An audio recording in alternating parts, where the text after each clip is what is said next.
ദീർഘദൂര ഉല്ലാസയാത്ര ചെയ്യുന്ന കൂട്ടായ്മയുണ്ടാക്കി മാതൃക കാട്ടിയ കൊമ്പൻസ് റൈഡേഴ്സ് എന്ന അതിശയ കൂട്ടായ്മയെ ഫീനിക്സ് പുരസ്കാരം നൽകി ആദരിക്കുന്നു.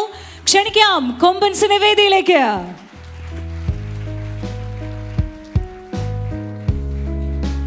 അവരെ ഇങ്ങനെയൊന്നും നിങ്ങൾ പ്രോത്സാഹിപ്പിച്ച പോരാട്ടോ. പുരസ്കാരം സ്വീകരിക്കുന്നതിനായി വേദിയിലേക്ക് എത്തുന്നത് കൊമ്പൻസ് റൈഡേഴ്സിന്റെ സാരഥികളാണ്. പുരസ്കാരം നൽകുന്നതിനായി പത്മശ്രീ ഭരത് മമ്മൂട്ടിയെയും ക്ഷണിക്കുന്നു.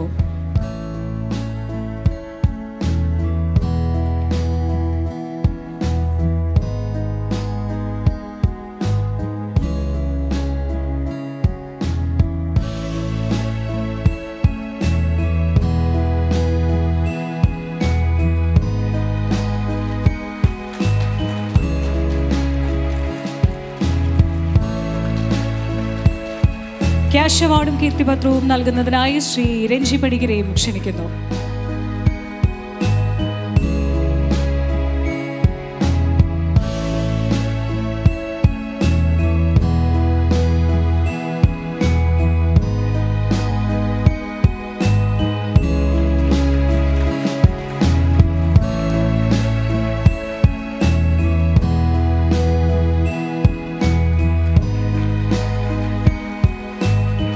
ഇനി നമുക്ക് കൊമ്പൻസ് റൈഡേഴ്സിന്റെ വാക്കുകളാണ് കേൾക്കാനുള്ളത്. ആരാണ് സംസാരിക്കുന്നത്?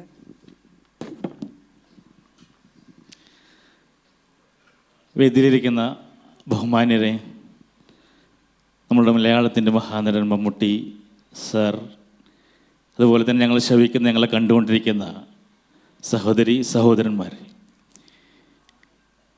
കൈരളി ടിവിയുടെ ഫീനിക്സ് അവാർഡിന് ഞങ്ങളെ കണ്ടെത്തിയ ഇതിൻ്റെ എല്ലാ അണിയറ പ്രവർത്തകർക്കും കൊമ്പൻസ് റൈഡേഴ്സിൻ്റെ 1000 നന്ദി അറിയിക്കുകയാണ്. ഈ അവാർഡിന് ഞങ്ങളെ അർഹരാക്കിയത് ഞങ്ങളുടെ യാത്രകളാണ്. ഈ യാത്രകൾ എന്ന് പറയുമ്പോൾ ജീവിതത്തിൽ ഒരു താളം പിഴച്ചപ്പോൾ നിങ്ങളെ കൊണ്ട് ഒന്നിനും കഴിയില്ല, ഒന്നിനും പറ്റാത്തവരായി നിങ്ങൾ മാറി എന്ന് മുദ്ര കുത്തിയ സമൂഹത്തിൻ്റെ മുന്നിലേക്ക് ജീവിതത്തിൻ്റെ ചക്രങ്ങളിൽ പിടിച്ച്, വീൽ ചെയറിൻ്റെ ചക്രങ്ങളിൽ പിടിച്ച് ആഞ്ഞു വലിച്ച് ഉശിരോടെ ജീവിത വിജയം കണ്ടെത്താൻ വേണ്ടി ഞങ്ങൾ നടത്തിയ യാത്രകളായിരുന്നു. ആ യാത്രകളിലൂടെ തന്നെയാണ് പൊതുസമൂഹം ഞങ്ങളെ തിരിച്ചറിഞ്ഞത്. പലപ്പോഴും നമുക്കെല്ലാവർക്കും വീൽ ചെയർ എന്ന് പറയുന്നത് ഒരു സഹതാപത്തിൻ്റെ, ഒരു സങ്കടത്തിൻ്റെ സിമ്പലായിരിക്കും. പക്ഷേ വീൽ ചെയറിൽ ജീവിതം നയിക്കുന്നവരെ സംബന്ധിച്ച് അത് അവരുടെ ശക്തിയുടെ, അവരുടെ വിജയത്തിൻ്റെ സിമ്പലാണ്. ആ ചക്രങ്ങളിൽ ധൈര്യത്തോടെ ഇരുന്നു കൊണ്ട് ജീവിതം വളരെ മനോഹരമായി വരച്ചു തീർക്കുന്ന ആളുകളാണ് വീൽ ചെയറിരിക്കുന്നവരെല്ലാവരും. അവർക്കെല്ലാവർക്കും പ്രചോദനമായി കൊണ്ടാണ് കൊമ്പൻസ് ടീമിൻ്റെ ഓരോ യാത്രകളും ഞങ്ങൾ അണിയിച്ചൊരുക്കുന്നത്. വഴിനീളെ ഞങ്ങൾ പോകുമ്പോൾ ഞങ്ങൾ ഏറ്റവും പ്രതിസന്ധി അനുഭവിക്കുന്നത് ഞങ്ങൾക്ക് നേരിടുന്ന യാത്രാ തടസ്സങ്ങളാണ്. നമുക്കറിയാം, ഏതൊരു സ്ഥലമാണെങ്കിലും അതിൻ്റെ പടിക്കെട്ട് വരെ ഞങ്ങൾക്ക് എത്താൻ കഴിയും.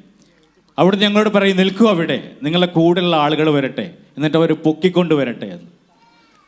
ആ ഒരു സന്ദർഭമാണ് ഞങ്ങളുടെ ജീവിതത്തിൽ പല സ്ഥലത്തും തകർത്ത് കളയുന്നത്. ഇവിടെ നമ്മുടെ ബഹുമാനിയായ മന്ത്രി പ്രസംഗിച്ചു, അതുപോലെ തന്നെ എല്ലാവരും പ്രസംഗിച്ചു. ആ ഒരു വാക്കുകൾ തന്നെയാണ് എന്നെ ശ്രവിക്കുന്ന എല്ലാവരോടും ഞങ്ങൾക്ക് പറയാനുള്ളത്. ഈ ലോകം വളരെ വളരെ മനോഹരമാണ്. ആ മനോഹരമായ കാഴ്ചകളിലേക്ക് ഞങ്ങളെപ്പോലുള്ളവർക്ക് നടന്നെടുക്കണമെങ്കിൽ ഇത്തരം തടസ്സങ്ങൾ നീക്കേണ്ടതുണ്ട്. ആ തടസ്സങ്ങൾ നീക്കേണ്ടത് പൊതുസമൂഹമാണ്. ആ സമൂഹത്തിൻ്റെ മനസ്സിലേക്കുള്ള വഴികൾ, വാതിലുകൾ മലക്കെ തുറന്നിട്ടാൽ മാത്രമേ അത് സാധ്യമാവുകയുള്ളൂ. ഈ ഒരു വാക്കുകളാണ് കൊമ്പൻസ് റൈഡേഴ്സിൻ്റെ വാക്കുകൾ യാത്രകളിൽ ഉടനീളം ഞങ്ങൾ പറയുന്നത്. കൂടുതൽ ഒരുപാട് കാര്യങ്ങൾ പറയാനുണ്ട്. അതുകൊണ്ട് തന്നെ ഏറ്റവും കൂടുതലായിട്ട് ഞങ്ങൾക്ക് പറയാനുള്ളത് ഇത് തന്നെയാണ്. എവിടെ ചെല്ലുമ്പോഴും ഞങ്ങൾക്കുണ്ടാകുന്ന പ്രതിസന്ധികൾ നീക്കിക്കൊണ്ട് എല്ലായിടത്തും കയറി ചെല്ലാനുള്ള അവസരം, എല്ലാ തൊഴിൽ മേഖലയിലേക്കും കയറി ചെന്ന് ഉപജീവനം കണ്ടെത്താനുള്ളൊരു അവസരമാണ് ഞങ്ങൾക്ക് ആദ്യം വേണ്ടത് എന്ന് തന്നെയാണ്. കൈരളി ടി വിയുടെ ഫീനിക്സ് അവാർഡ് നമ്മുടെ മഹാനടനായ മമ്മൂട്ടി സാറിൽ നിന്ന് സ്വീകരിക്കുന്ന ഈ അഭിമാന നിമിഷത്തിൽ ഞങ്ങളുടെ ഈ അവാർഡ് എല്ലാ ഭിന്നശേഷി സമൂഹത്തിനും വേണ്ടി ഞങ്ങൾ സമർപ്പിക്കുകയാണ്. അതുപോലെ തന്നെ ഞങ്ങളോടൊപ്പം യാത്ര ചെയ്യുന്ന എല്ലാവർക്കും വേണ്ടി ഈ അവാർഡ് ഞങ്ങൾ സമർപ്പിക്കുകയാണ്. അതിനോടൊപ്പം ഈ അവാർഡിന് വേണ്ടി ഞങ്ങളെ തിരഞ്ഞെടുത്ത ഈ കൈരളി ടി വിയുടെ എല്ലാ പ്രവർത്തകർക്കും 1000 നന്ദി അറിയിച്ചുകൊണ്ട് Kombans Riders. Thank you Kombans. അവരുടെ ആവശ്യങ്ങൾ എന്ന് പറയുന്നത് അത്യാവശ്യങ്ങളാണ്. അത് സാധിക്കട്ടെ എത്രയും വേഗം എന്ന ആശംസകളോടെ. Thank you so much. All the കൊമ്പൻസ്, താങ്ക് യു സോ മച്ച്.